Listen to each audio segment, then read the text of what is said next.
Hairo haining ba khuding khanglo khangning ba dusu naning taujero aise nangini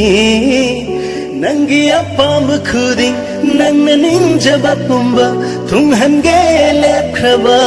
punsini haina bado chumle ngana bado sengle unna matayo nei nungshina bada ngamda basulai roi kana busuro oi thokta balaite nungshina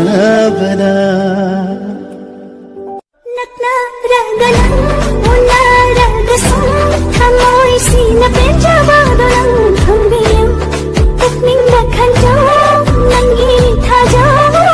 se hamle tham